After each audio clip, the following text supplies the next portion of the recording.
Welcome to the Baseball Insiders. Happy Wednesday afternoon. I am Adam Weinrib, joined as always by Fansided's MLB Insider Robert Murray, as teams get increasingly desperate ahead of the opening of the new 2025 season. Are there any options on the table for them? Asking for a Yankees. Are there any pitching trade options? There are still free agents available, offensive, pitchers.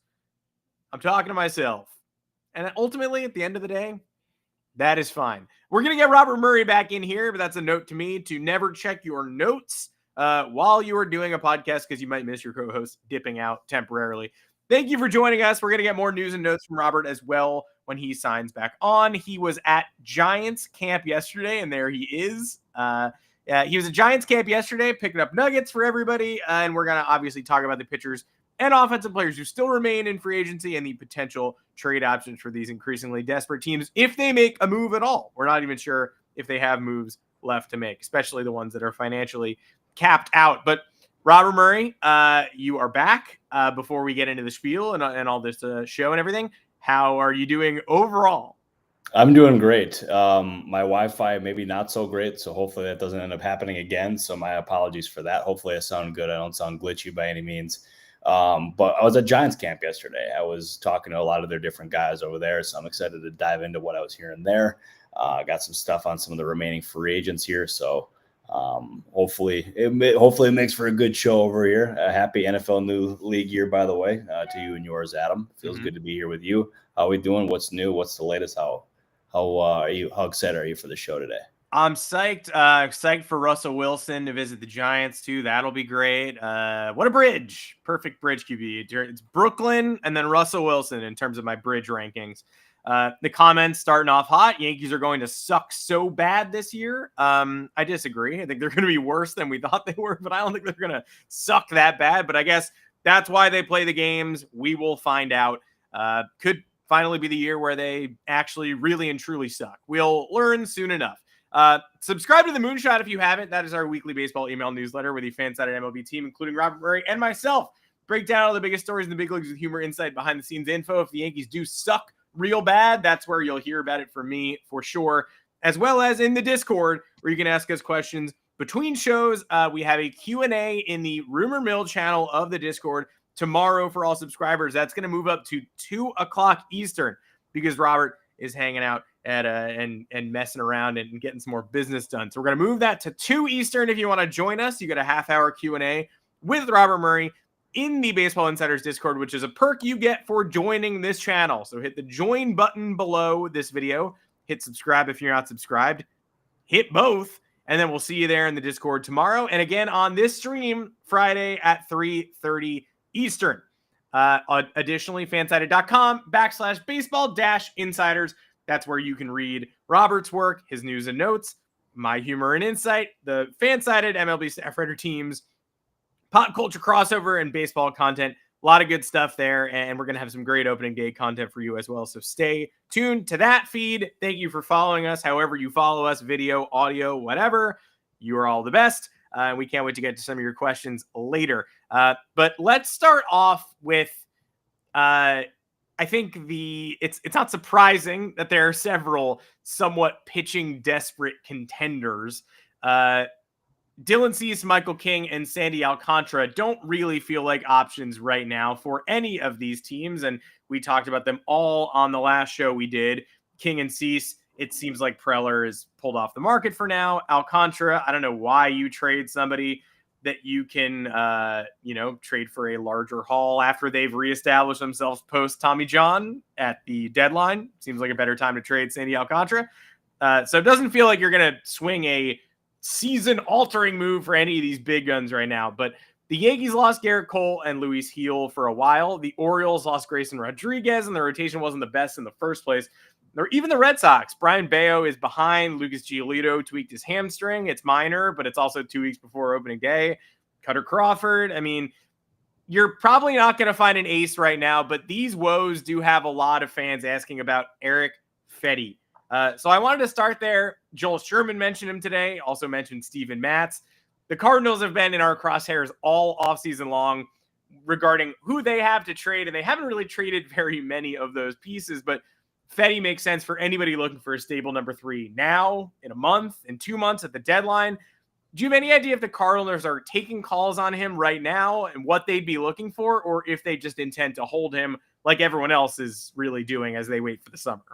Yeah, a lot of these teams are standing pat, and we've said that pretty consistently about the San Diego Padres for like the last 4 to 6 weeks. But to me, I would look at it. I would look at the Cardinals as a team that would be open to listening on some of these guys, because they made it clear that they want to end up having some opportunities here for the young players. And so far this offseason, they really have not shed any of those guys, like especially Nolan Arenado. Like the rumors there have been going around all offseason, but yet they've never come close. Well, actually, they did come close with the Astros, but other than that, they never really came close to moving them. But if they could end up moving off a guy like a Steven Matz or an Erick Fedde, I think that would make it would also make financial sense for them as well. Like they wouldn't have to eat too much of the contract, and they'd allow some of those young guys to get consistent innings. I think that'd be something they'd be absolutely open to. So that to me could be an avenue that maybe a team like the Yankees, or I don't know about the Red Sox and their situation necessarily. But I think the Yankees could make some sense there. But even Brian Cashman has admitted that the options available at this point are slim. Like they, at this point of spring training and this close to the regular season, like trading away a piece off the major league roster is a difficult thing to do. That said, we did see the White Sox do it last year with a guy like Dylan Cease. So, I mean, it's not out of the question. It's not out of the ordinary by any means. But the options are slim. Like you look at, I mean, with Cardinals there, with Fedde and Steven Matz, you can look externally, even in free agency. You still have Patrick Corbin, you have Lance Lynn, you have Drew Smiley, you have some of these guys that are still out there. I know they're not the most inspiring options by any means, but they are out there. And maybe you can end up getting some of these guys for cheap. You can get, especially with a guy like Lance Lynn, you know you're going to get innings out of him. And I think that's something that is really valuable to teams, or you could even put him at closer, which is something that Ken Rosenthal wrote about earlier this offseason. So there's plenty of different options. I know we've got it in the rundown, Adam. I'm stealing your thunder because I think this is something that's worth talking about.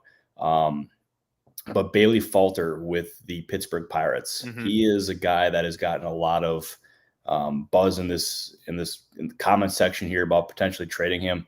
One thing I know as far as the Pirates go, they value the depth, and they value what he provides to that pitching staff. But that being said, you ask, or you look at the Pirates, and they have not had him pitch in a week, and the Pirates say that he's fine and that he threw on a backfield earlier in the week. But why exactly are you trying to shelf him here? Like, is that for a potential trade? Is that for what could that potentially be? I don't necessarily know, but my antenna is up there. I don't have any inside knowledge on what's going on there. But I do want to say that kind of caught my attention. Like, why exactly are the Pirates not putting Bailey Falter in a game? So yeah, I'll do the old Brian Windhorst. What is going on in Pittsburgh? We knew we were going to get asked about Falter, so I'm glad we have that nugget to start. I mean, breaking it down, the reason why the Pirates would not trade Falter right now is not just the deadline to prepare for, of course, but also, what was it, 2 weeks ago that we had the whole comment section screaming about how the Yankees have to trade Marcus Stroman. He showed up before he was late, but later than other people, so he's being insolent, so they got to cut the cord.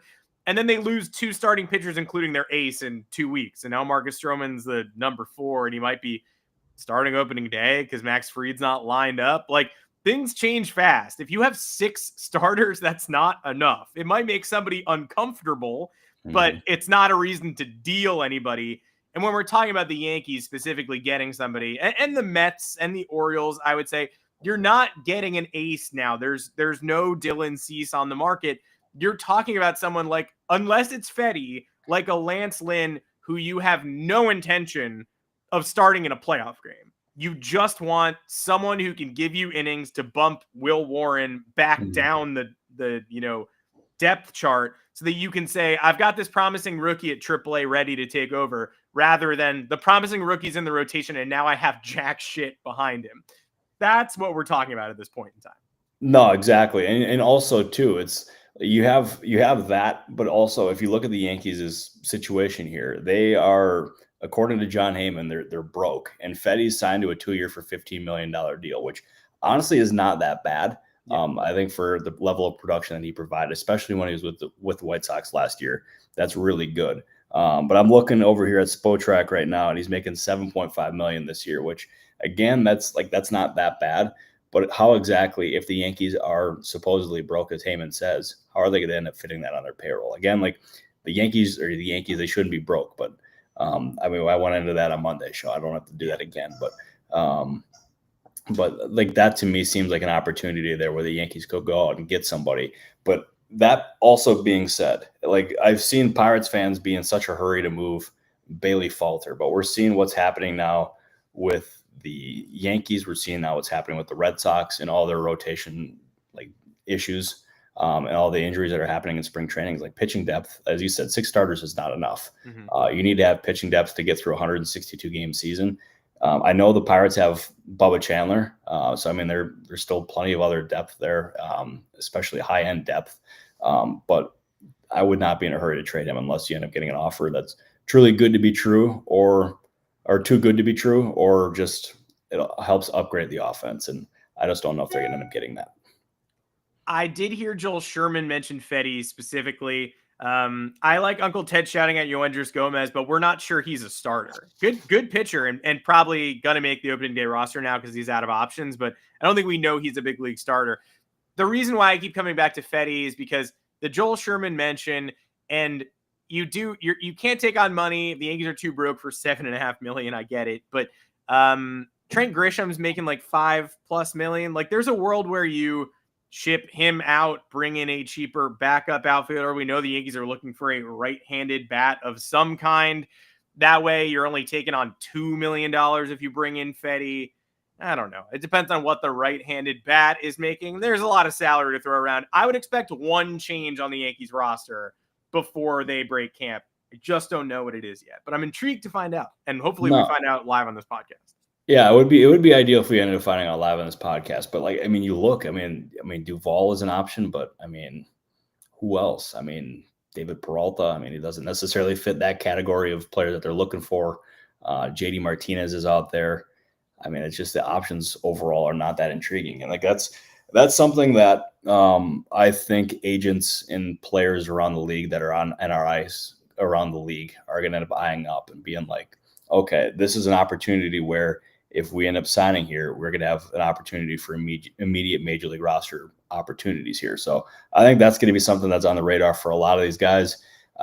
This is going to be the stretch here where we're going to see opt-outs. We're going to see like minor trades. We're going to end up seeing a lot of this different roster maneuvering. So I would not be surprised at all if the Yankees go out and make a move. I just don't necessarily think this is going to end up being like that big of a splash. And also, Drew, what is your obsession with Rosario? I gotta ask. I've said this in the Discord, but what is your obsession with him? James saying you wouldn't hate Guy Rosario on the Yankees. I mean, I'm shocked. I am always shocked by the depth of this Baseball Insiders community. Like, how does anyone have takes on Guy Rosario? I love it, but like, I don't know how it's possible.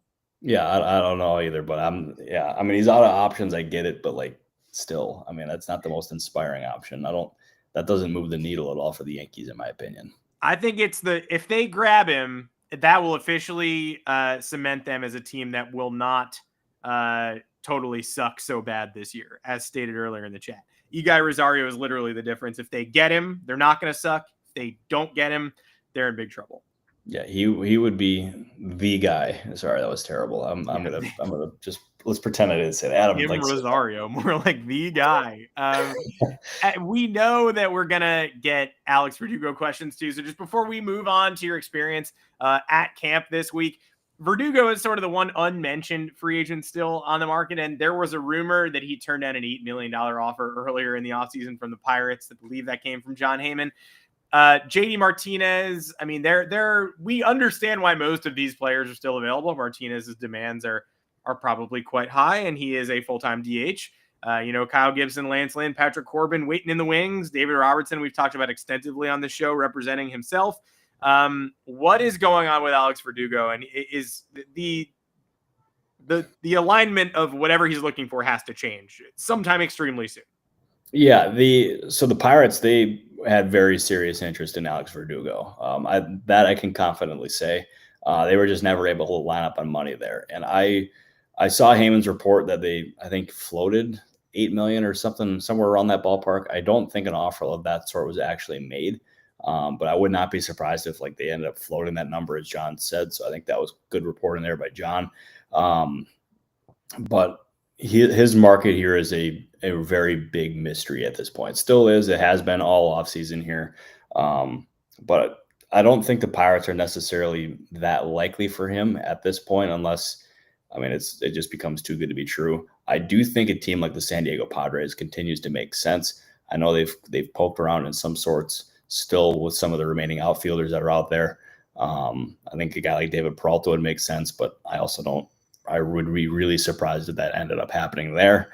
So I would not look for Peralta to go back to San Diego. But I think Verdugo makes sense there. I just don't necessarily know the likelihood there, because Verdugo will be seeking one thing, and the Padres all offseason have stated to basically everyone who's listened that they don't have that much money to spend. They were consistently offering about $1 million for a major league opportunity, and I don't think Verdugo would be in a hurry to accept that. But considering that he's available at this stage of the offseason, I guess you can't really rule anything out there at this point. I know we're not getting Igor Rosario's 125 WRC plus quoted at us in the comments in 57 plate appearances last year. He also had a 35.1% strikeout percentage in 57 plate appearances last year. I wouldn't hate adding anyone right now, but come on, guys. Come on. No, I'd rather have Oswaldo Cabrera than 57 plate appearances. Yeah, we're really going into the depths here. This is almost as bad as Justin's comments on Monday. This is terrible. This is crazy. Close, but not there yet. We love you all. I am impressed that people have takes here, but I don't have enough sample size to slot in if I could slot in a 125 WRC plus last year if I could put a 125 WRC plus at third base for the Yankees, then let's do it. But I'm going to need another 600 at-bats to have any idea about the reality of that. Let's get to a camp that's been a little bit less tragic than the Yankees so far. Robert, you were with the Giants this week. So in emptying the notebook, I want to know what you learned having your boots on the ground in Scottsdale, talking to the San Francisco Giants, Buster Posey's group. By the way, I was in San Francisco 2 weeks ago. They sell a Buster Posey jersey at the team store. I can't imagine there are any other Major League Baseball teams that sell T-shirts with the name and number of their POBO on the back at any other ballpark. But the Giants have that, and you caught up with a couple of them this week. No, I absolutely did. And it was cool being there and getting to hear from the different people that I ended up talking to around the camp. And the one thing that I picked up on almost immediately is the leadership change there. And going from Farhan Zaidi to Buster Posey has been a really welcome thing. And Posey's breathed some new life into that organization. You can tell the players around that clubhouse really respect him and what he provides, and just how they can relate to him. And I think that leadership change, and also getting a guy like Willy Adames and setting that culture there, has been a great thing. Because you look around there and you have Adames, you have Matt Chapman, you have Jordan Hicks, you have all those pitchers, the really strong pitching crew. All their lockers are right by each other, and it's a good looking leadership group. But also, if you look at that rotation, you obviously have an established guy like Justin Verlander. You have Logan Webb, but you have these young guys. You have Birdsong. You have Kyle Harrison. You have Landon, who I'm glad Uncle Ted you mentioned him. I was able to talk to him, and very impressive guy. He is. I think the Giants. I don't expect them to win that division by any means. But I expect them to be better than they were last year. And I think Buster Posey's done a really nice job with that team. And it's funny, we're doing a feature here at Fansided of for opening day. And I'll give a little tease here, because it's going to be a really good story. I'm working with Adam and the entire baseball crew on this one. And I ended up asking these guys one specific question of, if you could have any player in baseball on your opening day roster, current or former, who would it be and why? And Lou Trevino, without hesitation, ended up telling me it was Jacob deGrom. And I was like, oh, that's a good one. I hadn't heard that one. And I asked him why. And he said, this is going to sound like a hot take, but deGrom in my eyes is the GOAT. And he thought he says that DeGrom is the best pitcher that he's ever watched in baseball, that he's never seen him personally in person, but if he's not watching his games live, he will record them so he can go back and watch them. He is someone who Lou Trevino absolutely loves. There was players that were around us that heard it, and they were like nodding their heads in agreement. So it's high praise for DeGrom there from Giants camp, and every sign from Rangers camp and talking to Rangers people as well is that DeGrom has been very impressive there. So that's one little nugget that I picked up on that I thought that would be really cool. It's a hell of a nugget and also a hell of a tease to stay tuned for the Fansided opening day preview package. We got some great stuff, including, yes, boots on the ground, some player participation. So we're psyched to drop that. Comments are asking if there's any indication whether it'll be Landon or Kyle Harrison for the 5th starter spot. Did you pick up on any hints where the Giants might be leaning here? They are both beasts traditionally. Yeah, they're both very good players, but I have not heard. I'd be really surprised though if Kyle Harrison wasn't a starter. They really want him to be a starter, so that would be my guess, but I don't know for sure. Jacob deGrom, I'll be thinking about that. It feels like we're having sort of a Jacob deGrom moment, not to be Bill Simmons on this podcast. Is this a Jacob deGrom moment going on right now? But people are producing. There were 2 Mo Vaughn stories from The Athletic this week, but at the same time, there were also a whole bunch of Jacob deGrom. What can he do to get back in the Hall of Fame conversation? I think Jeff Passan dropped one on sort of what does it mean for the great. Like, we forgot maybe that he was the greatest when he took that time away. There was also obviously discussion of losing DeGrom to Tommy John and having the Rangers still win the World Series in the wake of the Garrett Cole news, which was terrible. So definitely a lot of DeGrom discussion this week. And I think people are going to maybe remember pretty quickly why he has been given the respect that he has. Anything else in your notebook that we forgot to mention or talk about ahead of tomorrow's Q&A, 2:00 Eastern, and then Friday's show right back here at 3:30? Yeah, I don't have anything too new in the notebook as we speak. Drew, I'm hoping to get to Padres camp either later this week or next week, so I can give you some stuff there that I hear from Padres folks there. But as of this point, it's just waiting for teams and to start trimming their rosters a little bit more, and also players to start opting out of their contracts so we can end up having some NRI deals and maybe some of these guys turning those opportunities into major league rosters, or major league roster opportunities. So we'll have some more for you, hopefully maybe even tomorrow, definitely for Friday, and absolutely for next week. So make sure to stay tuned for that. Adam, I know I appreciate you for always doing this with me. Joanne, our lovely producer, I know I appreciate you. Everyone in the comments, yes, even you, Justin, I appreciate you. And see you back here, Friday, Adam? What do you think? Let's do Friday. If you're hanging out and you want to join the Discord for the Q&A tomorrow, love to see you there. That'll be 2:00 Eastern again, typically 3:00, but 2:00 tomorrow. We'll be back here Friday at 3:30, and we will be producing great content on fansided.com/baseball-insiders, including the Moonshot will be there as well, featuring Robert, myself, Eric Cole from the Prospect Show. If you didn't catch us talking to Jim Callis on Tuesday, go back and check that out. We're going to be back live on that show again this upcoming Tuesday and every Tuesday in perpetuity into the regular season. Monday, Wednesday, Friday here. We appreciate everybody following us to the special time today. We will be back to our normal time next week, as well as 3:30 on Friday. If the Yankees trade for Guy Rosario on Friday's show or before Friday's show, or honestly before opening day, I'm going to lose my mind in a good way. Not a bad way. I'm not going to lose my mind out of anger. I'll probably laugh and then I'll cry a little bit. And then I'll think about how the Yankees should have just signed Corey Seager 3 years ago. No, exactly. I mean, well, I don't know. That's a conversation for a different day, but I don't expect the Yankees to end up going on doing that. If they ended up doing that, I'd be really surprised. And I would apologize to Drew and call him a wizard. So we'll see if that ultimately ends up happening, but I don't think it will. But stranger things have always happened for sure. But Adam, good luck on your search for another infielder or just another bat in general, because I think the Yankees need it at this point. Yeah, bring me a righty, whoever it is. We'll find out soon, hopefully. Thanks for joining us on the Baseball Insiders. See you in the Discord. See you in the comments. Subscribe, video, audio. We love you all. Until next time, take care, everybody. Thank you, everybody.